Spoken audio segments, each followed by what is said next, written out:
Histoire à coucher dehors des itinérants se raconte par Karine Projean. C'est l'histoire de Jean-François. J'ai rencontré Jean-François à l'accueil Bonneau où il fréquente la salle de jour. Je suis le 5e de 5, le bébé de la famille. Ma mère, c'est une alcoolique toxicomane qui travaillait dans le centre-ville de Montréal comme prostituée. Un beau jour, elle a rencontré un Yougoslave, qui est mon pseudo-père, et qui lui a dit qu'elle était enceinte de lui, mais dans le fond, elle était enceinte d'un autre. Ça a pris des années avant qu'on découvre ça. Je l'ai su en 2006 quand mon père a eu une maladie rénale. Il avait besoin d'une transplantation et j'avais offert de lui donner un rein. On n'était pas compatibles pantoute. Le père de Jean-François l'a toujours renié et traité comme un vaurien. J'ai été maganée pas mal pendant ma jeunesse. Ma mère s'injectait pendant qu'elle était enceinte. Je suis née héroïnomane et alcoolique. Il a commencé à consommer de l'alcool dès l'âge de 7 ans. À 16 ans, il était alcoolique chronique, et voilà.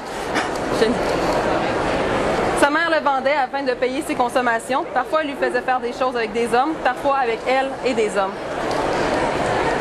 Ce cheminement a fait en sorte qu'à l'école, Jean-François n'était pas très attentif.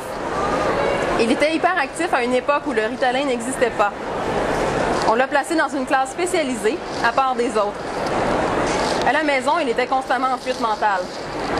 De 14 à 19 ans, il a augmenté sa consommation d'alcool. Il passait son temps à écouter du métal, portait les cheveux longs et était rebelle, jusqu'au jour où un ami s'est suicidé.